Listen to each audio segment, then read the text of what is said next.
Okay po, ulitin ko. Good evening ulit sa ating lahat. Pag-uusapan po natin ang Book of Lucas. Understanding the Book of Luke.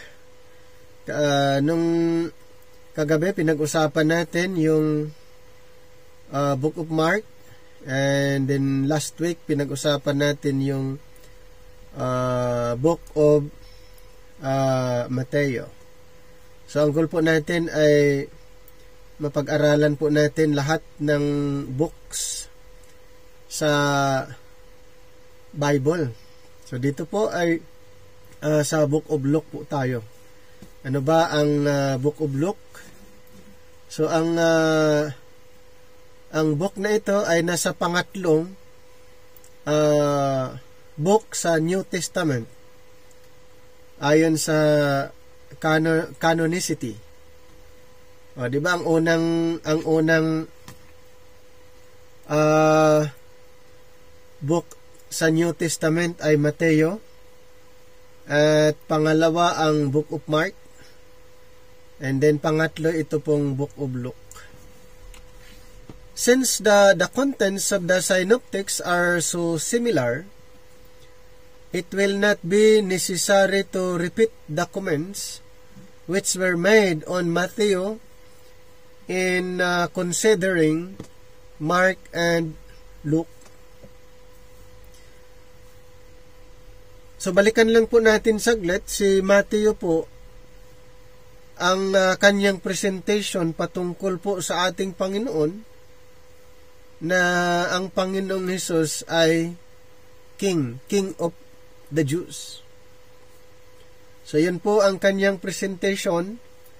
Then, ang presentation naman ni Mark, si Kristo ay servant. Okay? At ang presentation naman ni Lucas, si Kristo ay Son of Man. At ang presentation naman ni John ay si Kristo, Son of God. Hence, we have noted only those dispensationally significant things which are peculiar to these two records. Luke was a very close companion and fellow worker with Paul. So, during the transitional period, ito po si Lucas ay kasama po, kumbaga close companion ni Apostol Pablo during his ministry, lalong-lalo na sa transition. Ayan, si Lucas po. Paul, in setting forth his message of reconciliation, goes all the way back to Adam to show how the human race became alienated from God in the first man. So, ulitin ko po, his message, Paul, in setting forth his message of reconciliation, goes all the way back to Adam to show how the human race became alienated from God in the first man, Adam, and how the world has been reconciled to God through the second man, the last Adam. So, yan po yung emphasis ni Apostle Paul naman. Ipinaliwanag niya yung first man, Adam, and then the second man, the last Adam, referring to the Lord Jesus Christ. Dito po sa 1 Corinthians 15, 1 Corinthians 15, 45. And so it is written, the first man Adam was made a living soul. The last Adam was made a quickening spirit. So yung tinatawag na first man Adam, and the second man or the last Adam ay referring to the Lord Jesus Christ. Matthew, it will be remembered, went back to David. So yung yung explanation ni Mateo, it will be remembered, went back to David and Abraham in presenting the gospel of the kingdom. So nung ipinapangaral po yung kingdom ay babalik po doon sa kay David at kay Abraham. It appears significant that Luke in his gospel also goes all the way back to the first Adam in tracing the genealogy of Jesus Christ. So may kaibahan po. Kay Mateo ay doon lang kay David at kay Abraham. At itong si Lucas naman, si Lucas ay doon sa kay Adam naman. The gospel also goes all the book of Luke, ang kanyang emphasis naman goes all the way back to the first Adam in tracing the genealogy of Jesus Christ.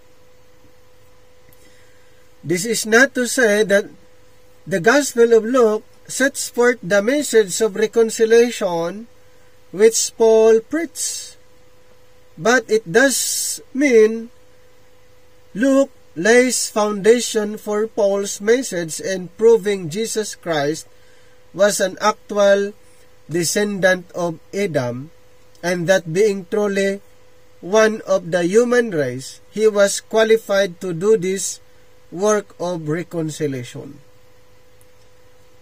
Ayan po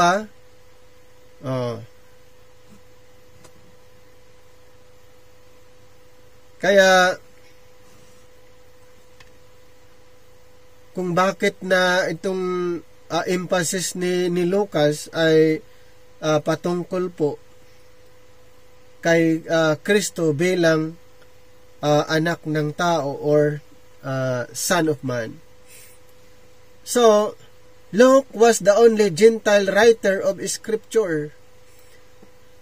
Some have thought Luke was a Greek.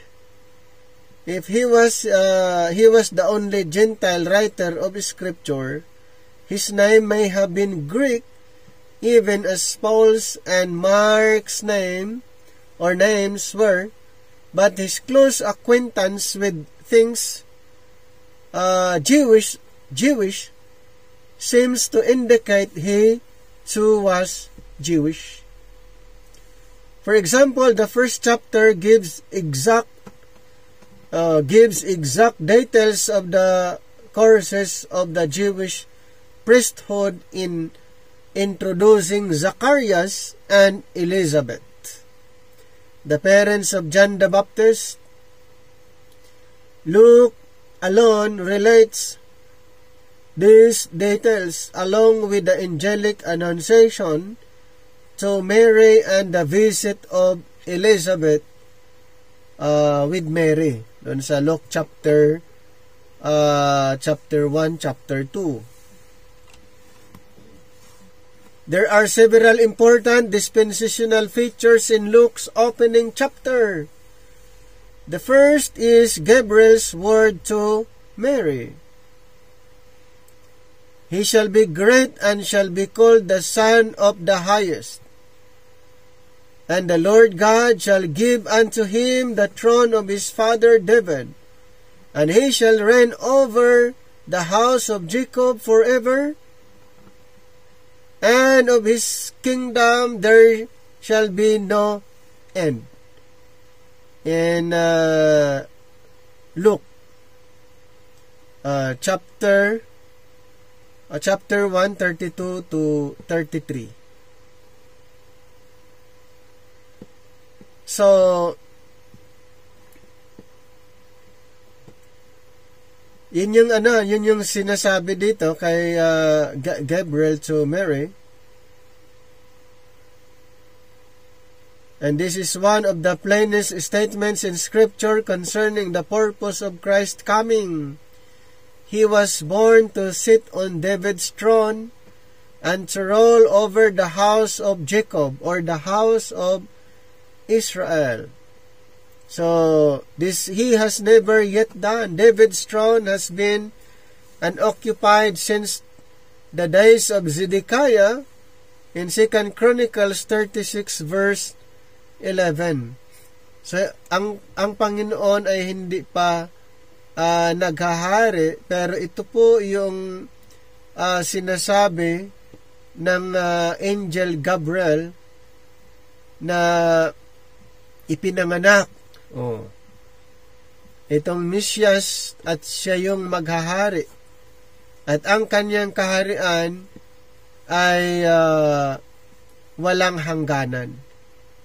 Ayan. At tatawagin siyang Son of the Highest. So, kailan po yan sinabi doon sa Luke? Sino po ang nagsasalita? Sino po ang nagsasalita? Ay yung angel. At sino yung kausap niya? Si Mary, patungkol po doon sa kanyang ipapanganak. At si Jesus Christ, na siya po ang fulfillment doon sa prophecy na siya'y maghahari po dito sa lupa, kapalit po doon sa trono ni David.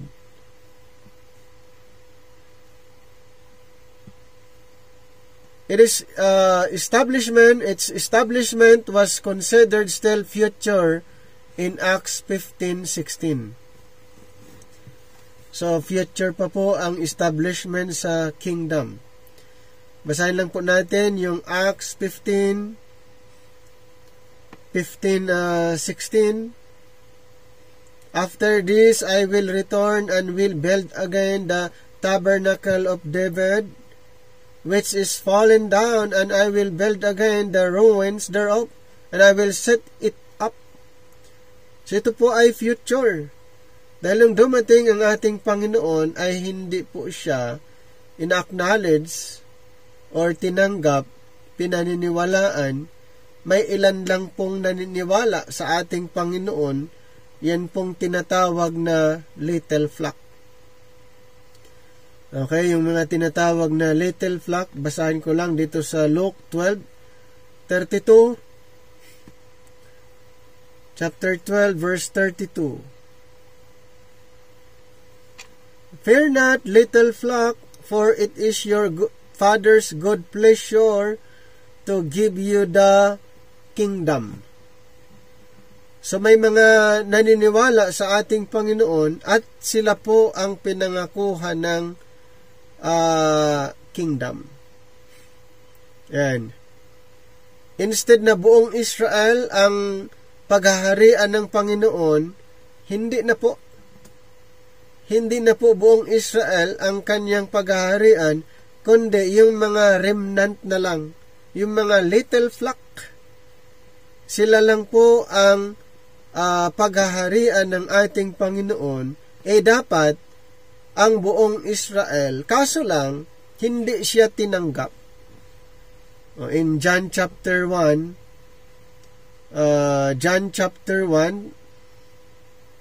verse 9, dito sa verse 8, He was not the light, but was sent to bear witness of the light. That was the true light, which lighteth every man that cometh into the world. Then he was in the world, and the world was made by him, and the world knew him not. He came unto his own, and his own received him not. But as many as received him, to them gave he power to become the sons of God, even to them that believe on his name. Ang purpose ng Panginoon nung siya dumating, maghahari sa Israel. Pero his own people received him not. The nation, Israel, received him not. Ang pinaka-purpose ng Panginoon, iligtas niya ang kanyang bayan. In Matthew chapter 1 verse 21, Matthew chapter 1 verse 21, ang purpose niya, iligtas niya ang kanyang bayan, and she shall bring forth a son, and thou shalt call his name Jesus, for he shall save his people from their sins. Ano ang purpose ng Panginoon nang siya'y dumating? Iligtas niya ang kanyang bayan. Ang tanong, siya ba'y tinanggap ng kanyang bayan? Hindi. His own people receive him not. Kaya, nagbigay siya ng opsyon. Since na hindi siya tinanggap ng kanyang bayan, ang opsyon sa John 1:12, but as many as receive him, he gave the power to become the sons of God. Ang option do, kung sino na lang sa mga Israelites, kung sino na lang sa mga lordship of the house of Israel ang maniniwala, yun po yung option doon. Okay, yung sa John 1:12. Yun na lang po ang ng Panginoon ng offer niya, kung sino na lang ang maniniwala.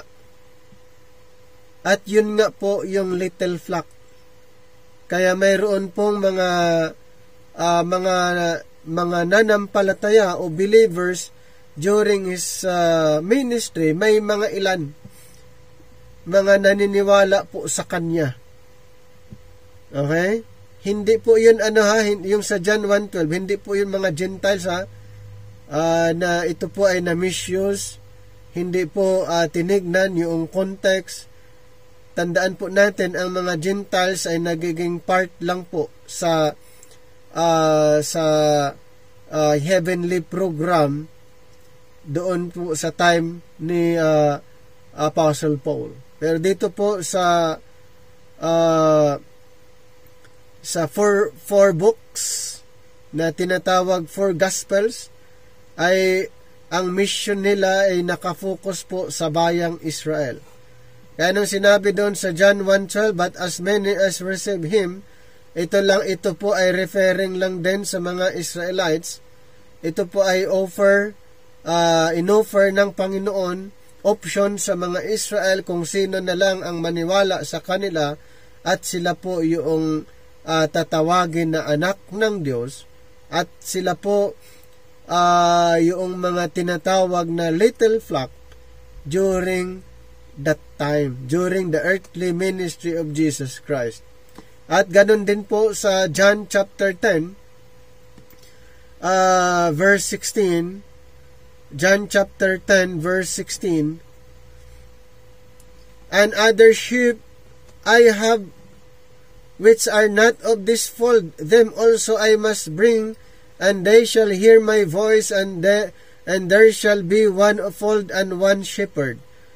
Yung other sheep dito, hindi po mga Gentiles ito po yung mga Israelites, lost sheep of the house of Israel. Nung nagsasalita ang Panginoon doon sa sheepfold, ibig sabihin, nagsasalita ang kausap niya mga believing Israel, yung little flock, at nung sinasabi niya na mayroon pang mga tupa na wala dito, at yun yung lost sheep, at yun po ang kanilang pupuntahan, yun po ang kanilang mission.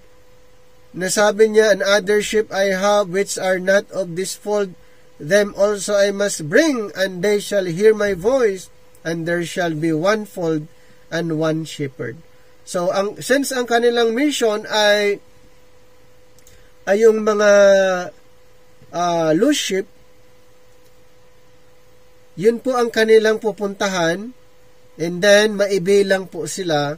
Pag naniniwala ay maibilang po sila doon sa little flock. At pinangakuhan po ng ating Panginoon ang mga believing Israel, itong mga flock na ito, ang mga tupang na ito, ay pinangakuhan ng Panginoon dito sa verse 27. Ang sabi niya, Start reading sa verse 26 hanggang 29. But ye believe not, because ye are not of my sheep. As I said unto you, my sheep hear my voice, and I know them, and they follow me, and I give unto them eternal life, and they shall never perish, neither shall any man pluck them out of my hands. So, pinangakuhan ng Panginoon yung mga believing Israel. Pinangakuhan ng ating Panginoon ang mga believing Israel. Ito yung pangako niya. Sabi niya sa verse 28, and I give unto them eternal life, and they shall never perish, neither shall any man pluck them out of my hands. My Father which gave them me is a greater than all, and no man is able to pluck them out of my Father's hand.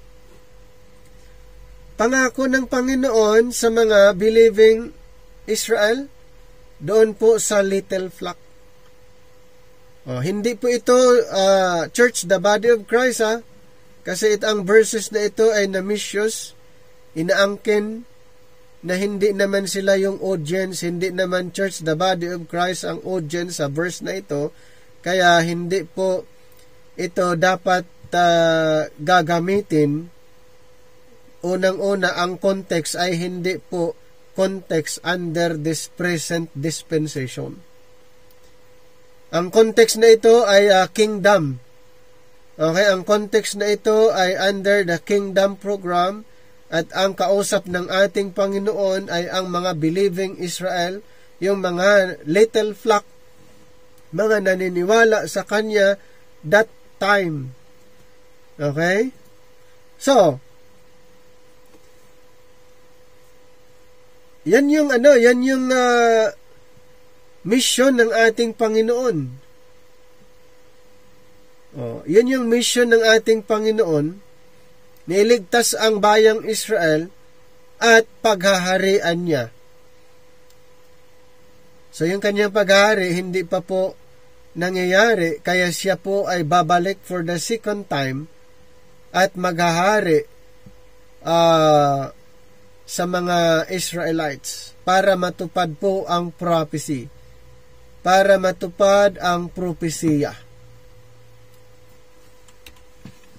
Amillennialist, kung familiar kayo sa amillennialist, hindi po sila naniniwala ng literal na paghahari ng Panginoon, literal millennium. So, yan po yung amillennialist. Pag post-millennium, ang post-millennium naman, sa mga ibang paniniwala na after 1,000 years, ang Panginoon darating post-millennium. Amillennialist ay hindi sila naniniwala na mayroong literal na paghahari. Pero sa Bible, literal po, mayroong prophecy na literal ang Panginoon maghahari, literal na siya'y babalik. Nakikita siya na siya'y babalik at maghahari sa Israel dahil yun po ang prophecy. Pero sa mga amillennialists, hindi po sila naniniwala. So argue that the Old Testament prophecies of the kingdom must be spiritualized. So, ang mga amillennialist group, sila po yung nag-i-spiritualize sa scripture. Ini-spiritualize po nila yung kingdom, na ang sabi nila, ang Panginoon ay naghahari na sa puso. Wala pong ganon. Hindi po sa puso siya maghahari. Siya po ay maghahari mismo sa Jerusalem, sa pag siya'y darating. Hindi po sa puso. Mismo dito po sa lupa, sa center at Jerusalem. Hindi po spiritualization. Ang mga amillennialists, yun po ang kanilang paniniwala, pero twisting. Binago po nila yung context, yung prophecy. Malinaw po sa prophecy na ang Panginoon babalik, makikita po na siya'y babalik at maghahari dito. But here is a statement in the New Testament defying such treatment, his sitting upon David's throne must be yet future, and waits his second coming as King of Kings. Mismo ang Panginoon babalik bilang King of Kings. Hindi po totoo yung spiritualization ng statement ayon sa mga amillennialist. Dispensational significance of Christ's coming. Also in the first chapter, the prophecy of Zacharias indicates the dispensational significance.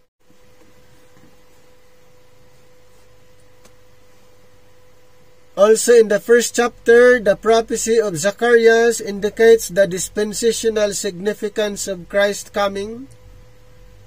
It was first of all accordance with that spoken by the mouth of all his holy prophets since the world began, in contrast with that which was never before revealed in Colossians 1:26.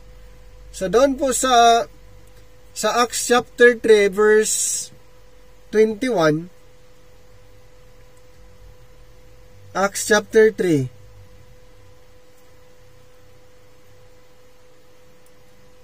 verse 21, whom the heaven must receive until the times of restitutions of all things, which God hath spoken by the mouth of all his holy prophets since the world began. And then sa Colossians chapter 1:26,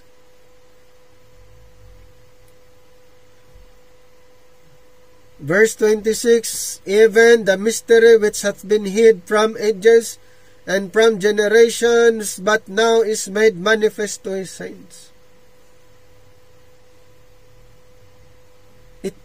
Its message was not only one of spiritual nature, namely forgiveness of sins in verse 77, but of deliverance from physical and political enemies.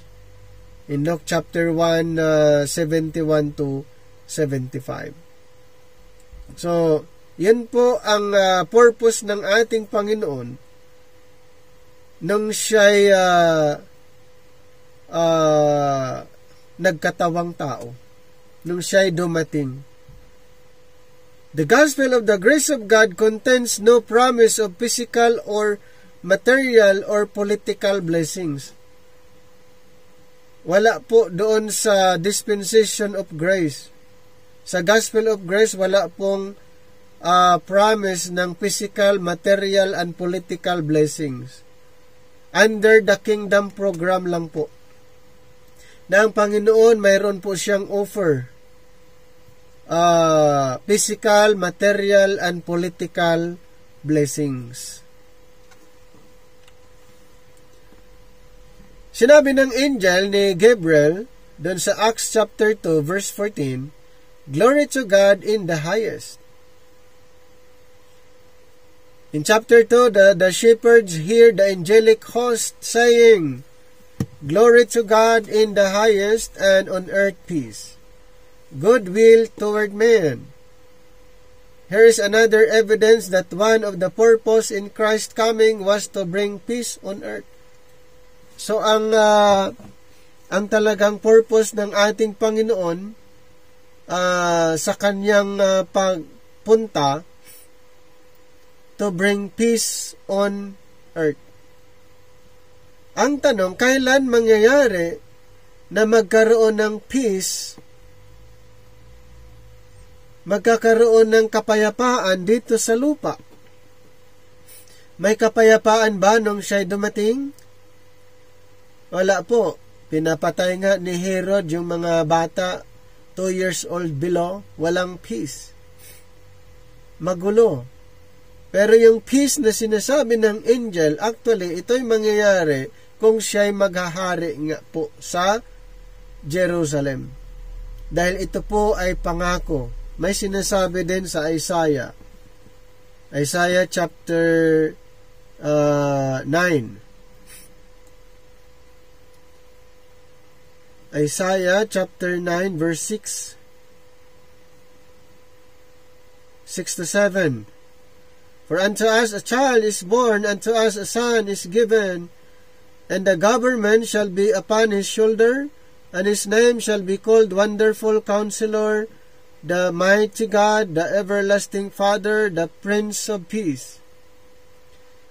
So nakita nyo, the Prince of Peace. Kailan po mangyayari yung peace?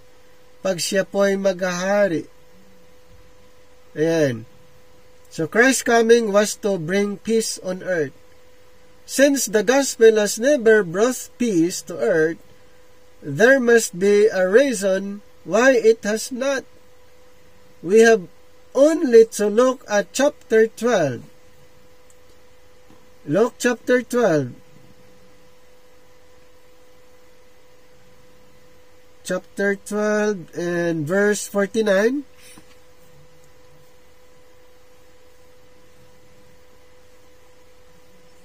I am come to send fire on the earth, and what will I, if it be already kindled?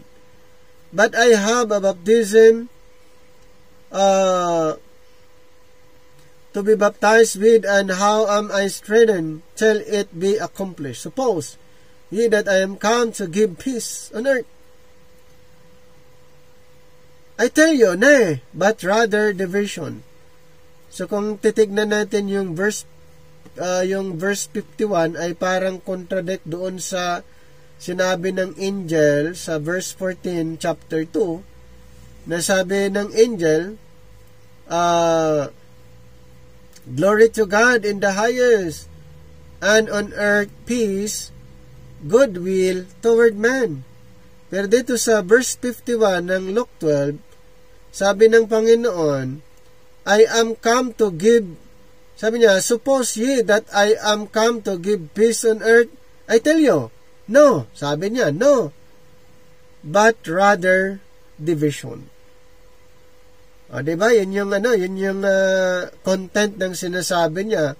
So, kung pansinin natin, parang salungat yung verse 14, sabi ng angel na, glory to God in the highest, and on earth peace, goodwill toward men.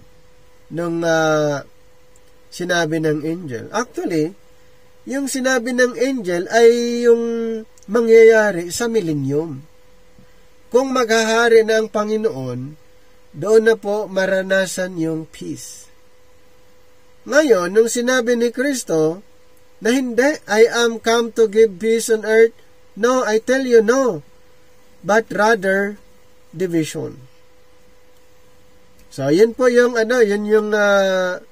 sinasabi niya. Actually, talagang nagkakaroon ng division sa House of Israel dahil may mga naniniwala at mayroong hindi. So, ang nangyari, na-divide yung House of Israel.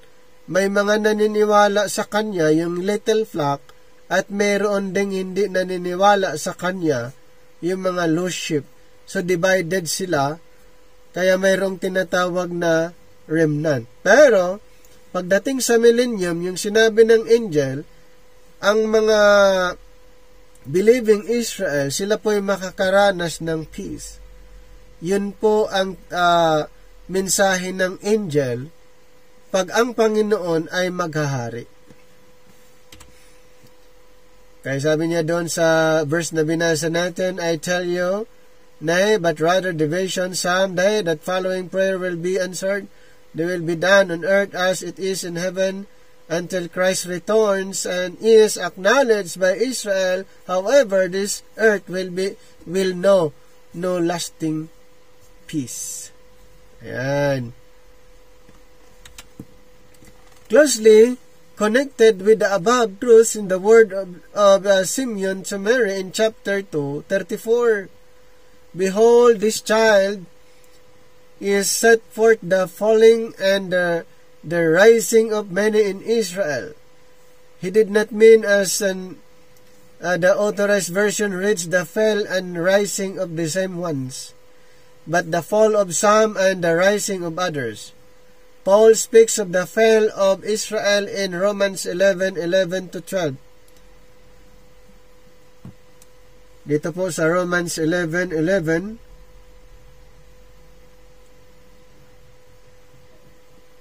verse 11, I said then, have they stumbled that they should fall? God forbid. But rather, through their fall, salvation is come unto the Gentiles, for to provoke them to jealousy. Now, if the fall of them be the riches of the world, and the diminishing of them the riches of the Gentiles, how much more their fullness? So it had already taken place at the time of the writing of John's Gospel, but he also mentions the rising or fullness of the nation when the deliverer comes forth out of Zion in verse 12-15, and then verses 26-27.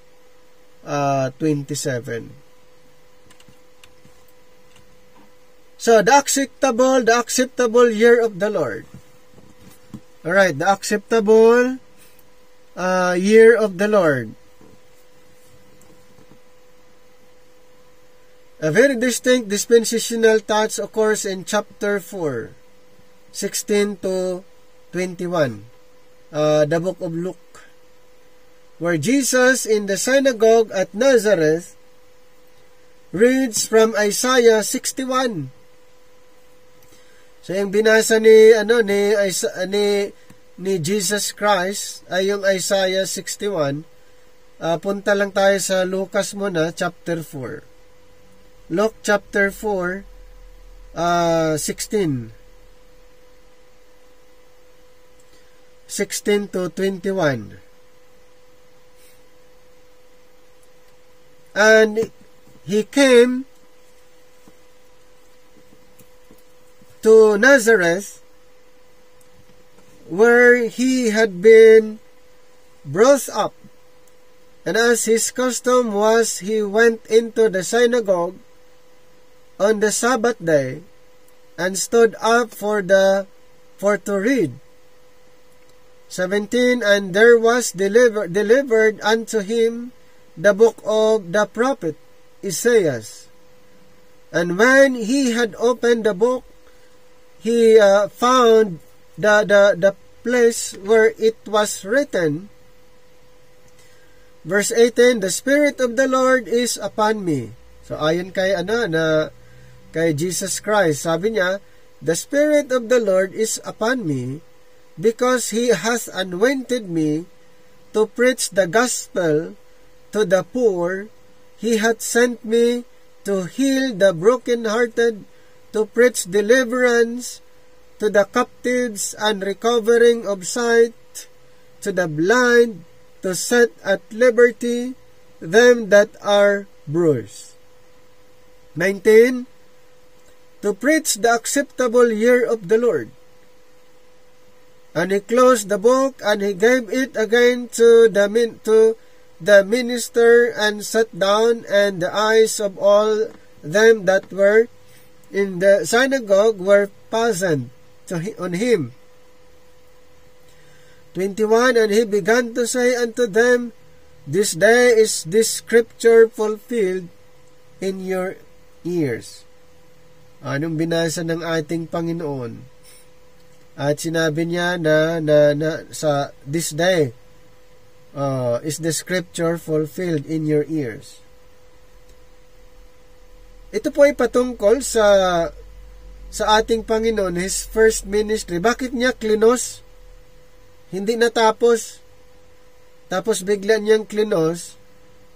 Kasi ang binasa lang niya yung part lang ng ministry niya.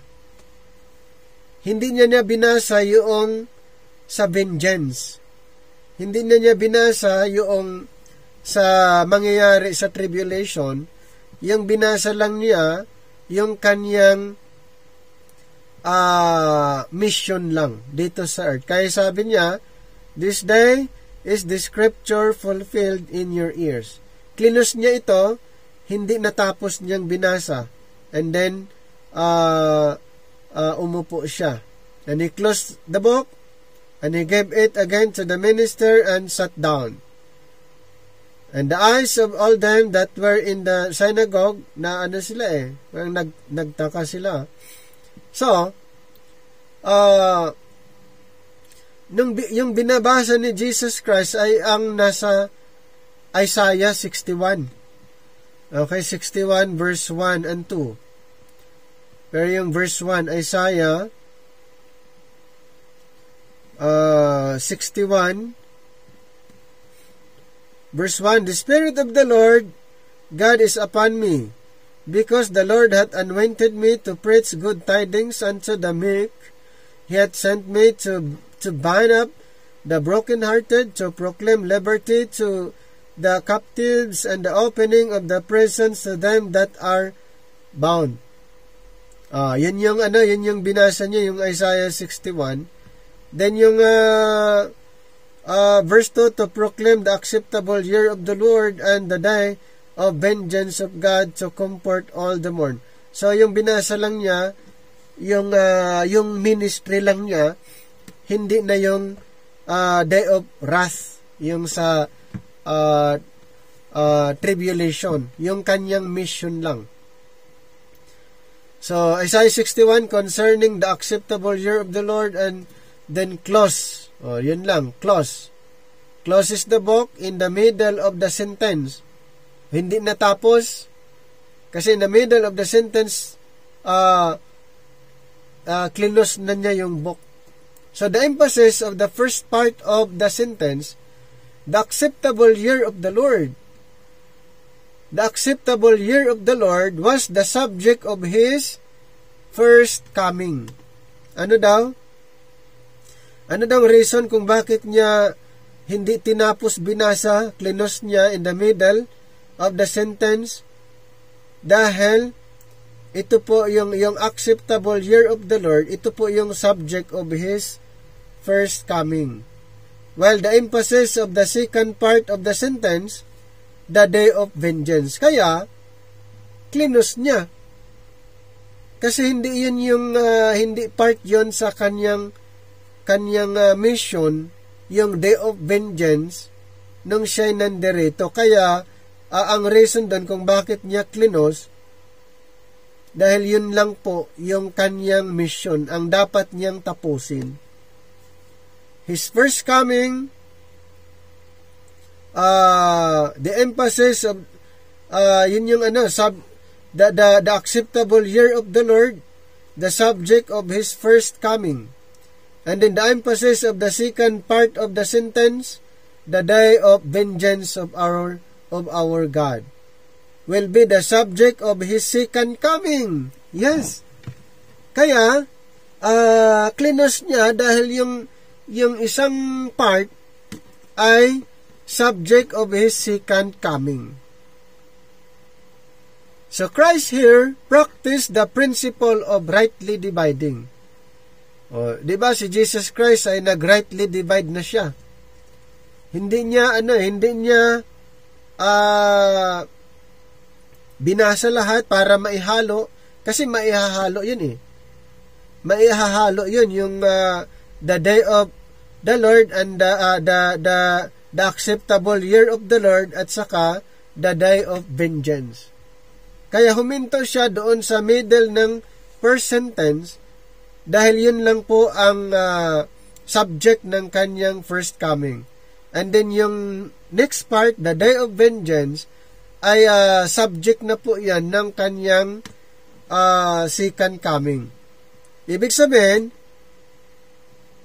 Jesus Christ practiced the principle of rightly dividing the word by ending the reading where He did, thus only calling attention to His first coming. Ganun lang po yon. Kaya kung bakit niya hindi binasa buo yung scripture. Huminto siya at nagtaka yung mga nasa synagogue doon dahil hindi niya tinapos. Dahil alam ng Panginoon na ang kanyang mission po ay yung yung sa first coming, yung first part, yung the day or the acceptable year of the Lord, yun lang po ang subject of His first coming. At katulad ng binasa natin dito sa verse 1, the Spirit of the Lord God is upon me, because the Lord hath anointed me to preach good tidings unto the meek. He hath sent me to bind up the brokenhearted, to proclaim liberty to the captives, and the openings of the prisons to them that are bound, or to proclaim the acceptable year of the Lord.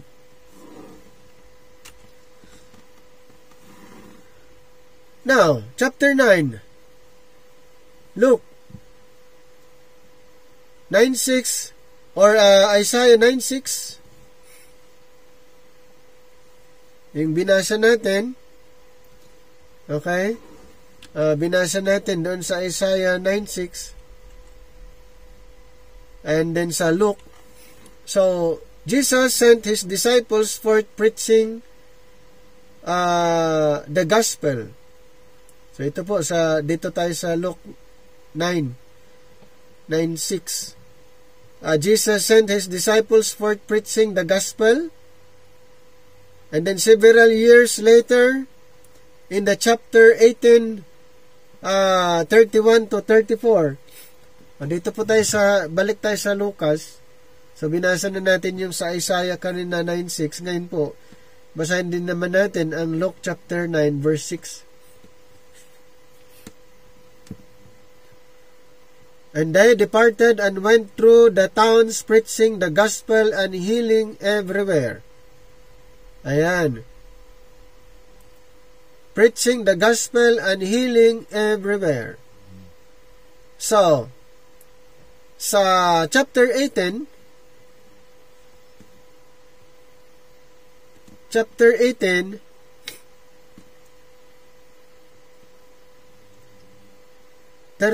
to 34),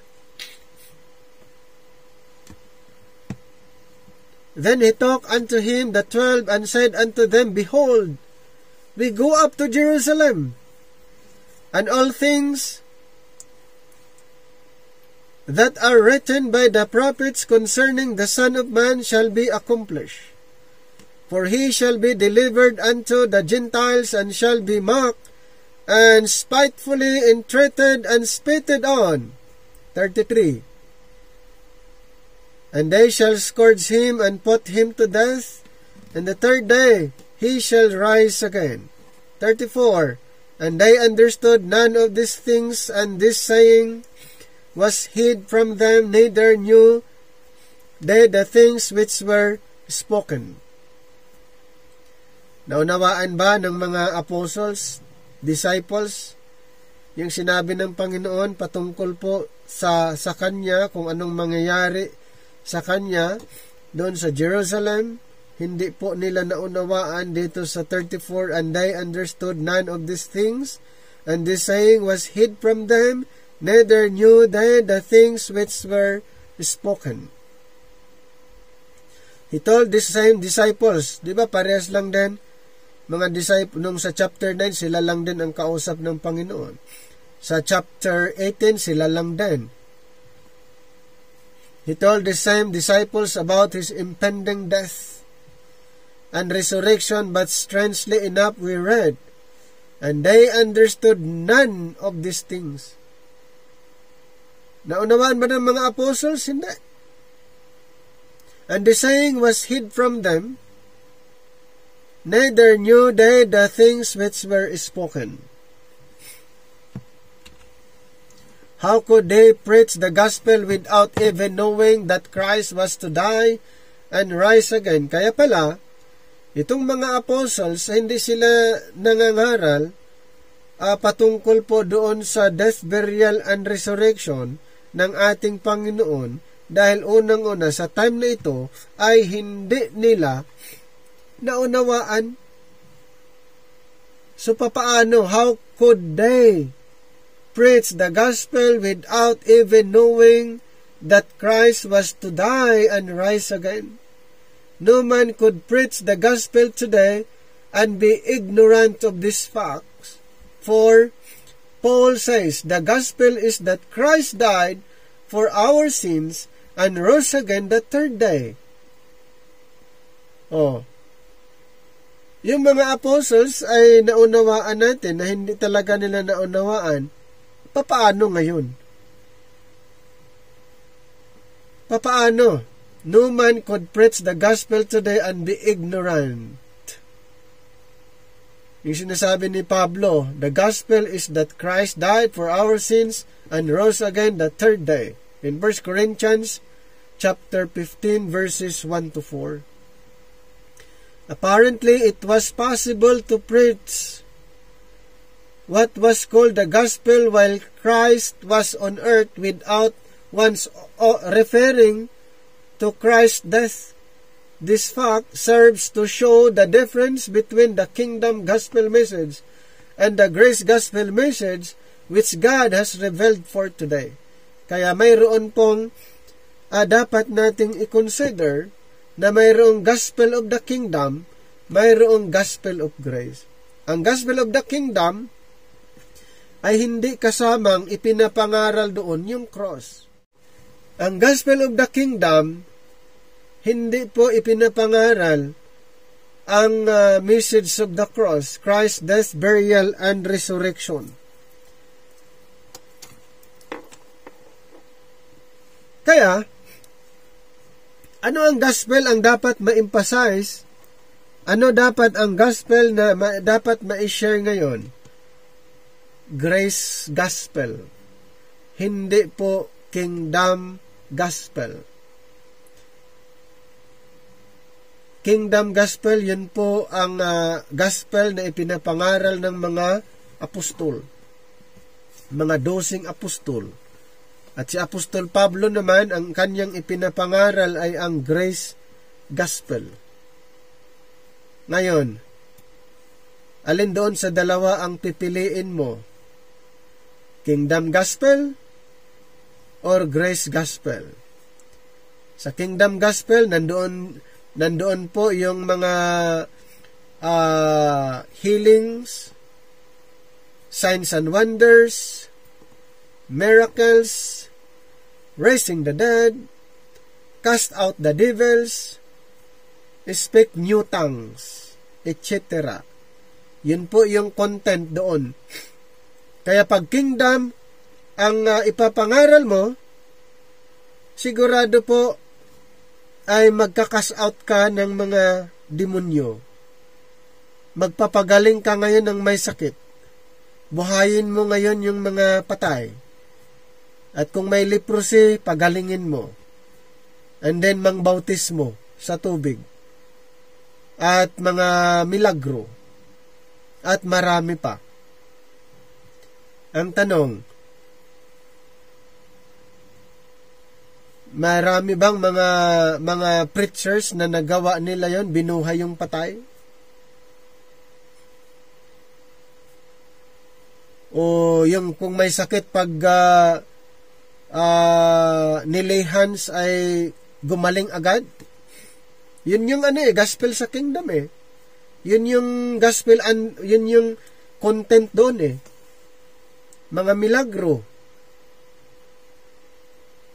Napag-aralan po natin kagabi na ang binigyan ng authority to heal the sick, cleanse the lepers, raise the dead, cast out devils ay mga apostles. Sila lang po ang binigyan ng authority, power na mag-perform dahil sila po yung nagtuturo at pinangaralan, inutusan na ipangaral ang kaharian ng Diyos. Dahil yun ang gospel noon, ngayon, ang gospel po ay gospel of grace. Ang ipapangaral po natin ay yung work ni Christ sa cross. His finished work. Yan po ang gospel under the dispensation of grace na ipinagkaloob ng ating Panginoon kay Apostol Pablo. Kaya kahit kung kingdom ang gagamitin mo na ebanghelyo i-share mo ngayon, dapat susundan mo ngayon yung mga sinasabi doon. Kaso lang, kahit anong gagawin, since na yung gospel na yun ay hindi effective sa ngayon, useless lang po ang time natin, effort. Okay? Bakit? Bakit useless? Hindi yun ang gospel natin eh. Ang gospel po natin ay ang gospel of the grace of God. So, ang gospel of the kingdom para sa kingdom program. Gospel of grace para sa grace program. Magkaiba ba yun? Yes. Ang gospel of the kingdom, earthly. Ang gospel of grace, heavenly. Ang gospel of the kingdom, ipinagkatiwala ng 12 apostol. Ang gospel of grace, ipinagkatiwala kay Pablo. O, sino ba yung mga 12 apostol? Sila po yung apostol para sa Israel. Sino ba si Pablo?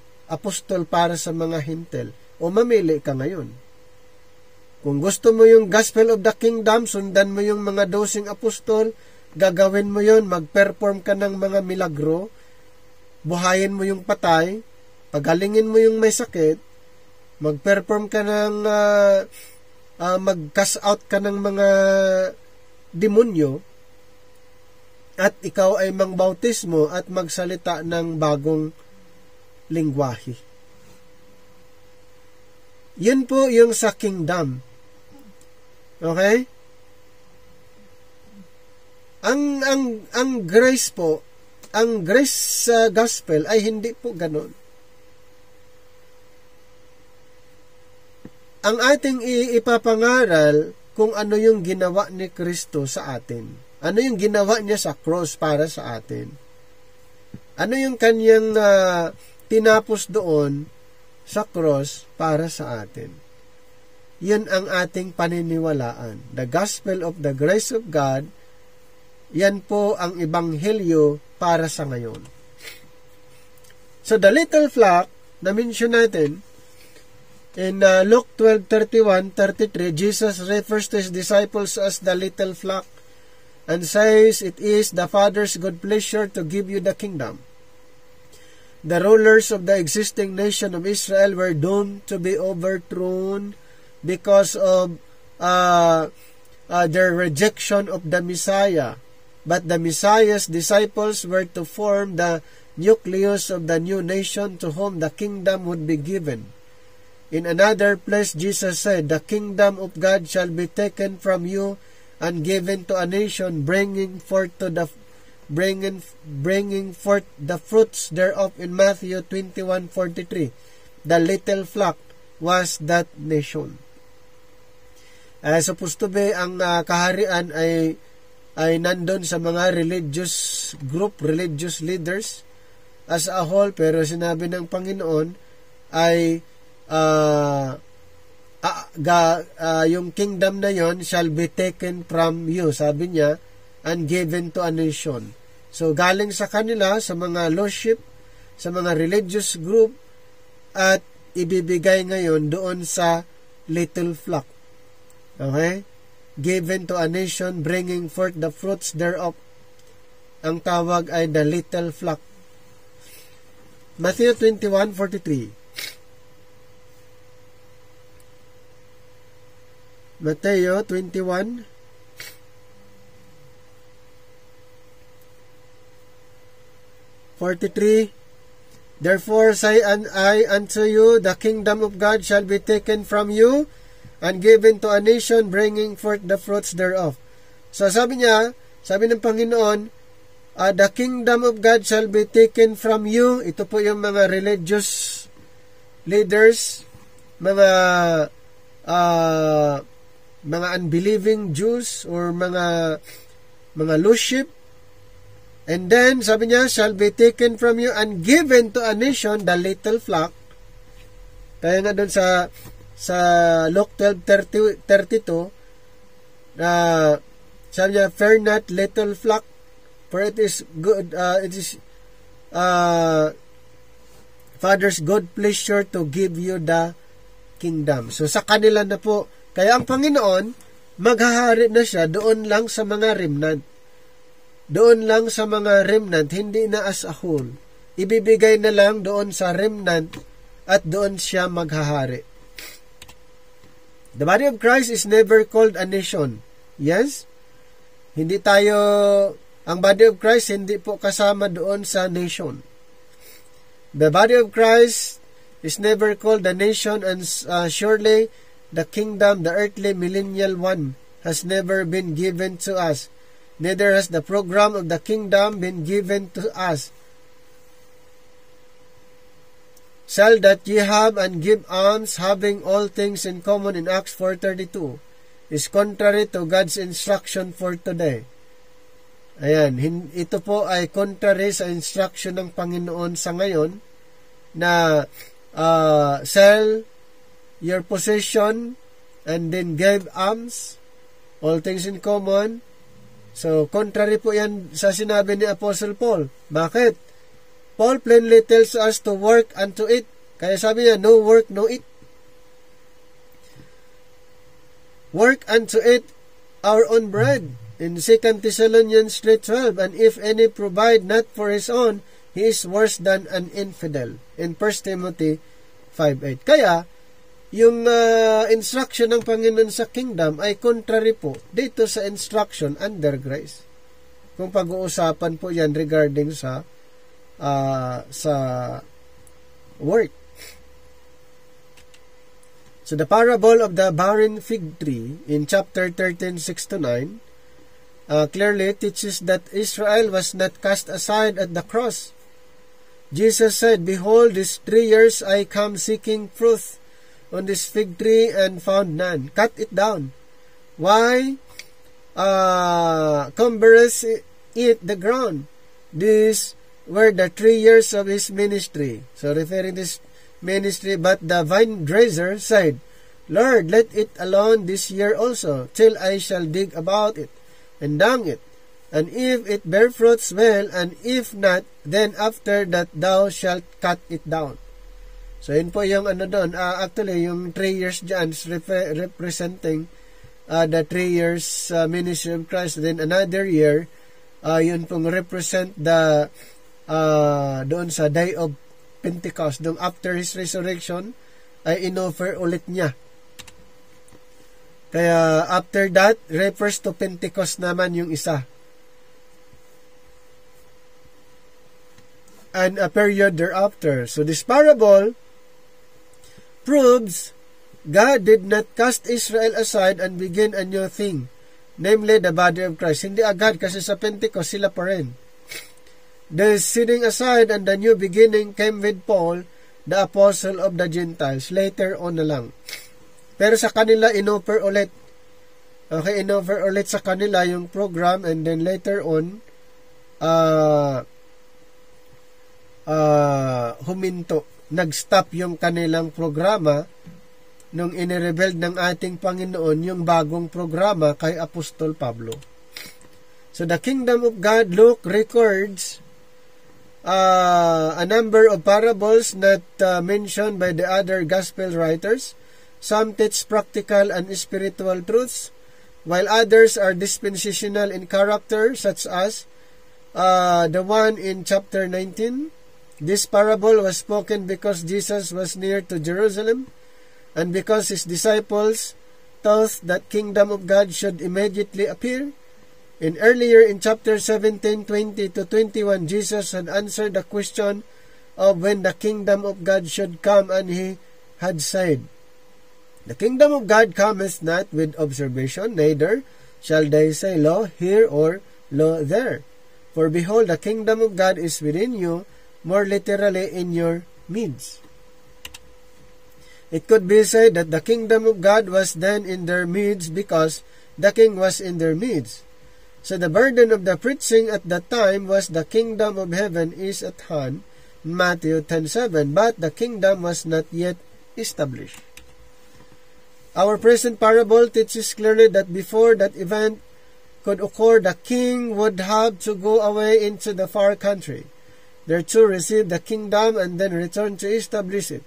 This parable overthrows both the post and the amillennial views. The kingdom could not come while Christ was on earth, for he had to first suffer, and he rejected by that generation in chapter 17:25. Neither could it come while he was away in the far country. He must return before the kingdom can appear in chapter 19 verse 12. So the dispensational significance, the next item of dispensational significance is found in the Olivet Discourse, where Jesus says, Jerusalem shall be trodden down of the Gentiles until the times of the Gentiles be fulfilled. Ito po ay mangyayari sa second coming. So mag-end ang Gentile world, times of the Gentiles, sa second coming ng ating Panginoon.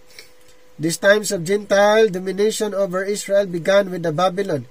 Yes, ang starting po ng times of the Gentiles sa Babylon. Babylonian captivity continued to the present and will have a continual fulfillment until the ends of the tribulation period. Katulad ng binanggit po natin, doon lang po mag-end ang times of the Gentile, the end of tribulation period. They will end only when the Lord returns to the Mount of Olives and fights against those nations in Zechariah 14 verses 3-4.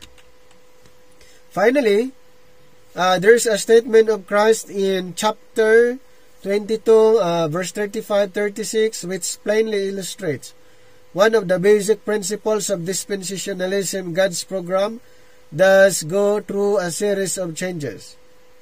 Many Christians find it difficult to believe Christ would give what has been called the Great Commission, Mark 16:15-18, and then just a few years later, supplant it with a different commission through Apostle Paul. So, nagkaroon ng changes sa commission nung tinawag si Apostle Paul. Notice our present text. And he said unto them, When I sent you without purse and scrip and shoes, lack ye anything? And they said nothing. Then said he unto them, But now he that hath purse, let him take it, and likewise his scrip, and he that hath no sword, let him sell his garment and buy one. So makikita niyo po yung may mga changes sa kanyang instruction. Siyempre, magkakaiba yung scenario. It had been only 3 years before when Jesus had commanded them to do the very opposite. Had it not been for the but now of his statement, we would have to conclude that the disciples were disobedient in taking purse or scrip or money and going to Gentiles when he had earlier commanded them to go only to the lordship of the house of Israel. So in Paul's epistles, there are also several important but now or similar expressions such Romans 3:21 and 2 Corinthians chapter 3 verse 2 Corinthians 5:20. So a great deal happened in the interval between the giving of the so-called Great Commission and the beginning of the new dispensation under Paul. Israel had been offered the kingdom. They had rejected it and it had been set aside. So ganun po ang nangyari. In-offer sa kanila ang kingdom, pero inireject po nila, disinet aside po nila. Kaya yun dahilan na ang Panginoon ay nag-open ng panibagong programa. So a considerably longer time interval had intervened than the period between the commissions of Matthew 10 and Matthew 28. If Christ could change his orders in so brief a time, why could he not make the change that we see in the Pauline revelation of the mystery? We believe he did, and that the recognition of this fact is basic to the understanding of God's purpose and program for the body of Christ. Kaya, malinaw na under the kingdom program at grace program ay magkakaiba po ang presentation. Kaya dito po sa Book of Luke, more on nakafocus lang din sa establishment of the millennial kingdom, earthly kingdom. Doon po nakafocus. Kaya kung ang mga katuruan ay ibabase po sa mga books na yon, lalo na dito sa Book of Luke, at doon ka kukuha ng mga evidences, mga katuruan na gamit ang book na ito, magkakaroon tayo ng problem. Dahil ang mga instruction na naka-address po para sa atin ay matatagpuan lang po sa writings ni Apostle Paul, na ating apostle. So, sana po mayroon po kayong mga natutunan additional po dito sa ating pagsasaliksik. So hanggang dito na lang po ang ating pag-aaral sa gabing ito. Maraming salamat.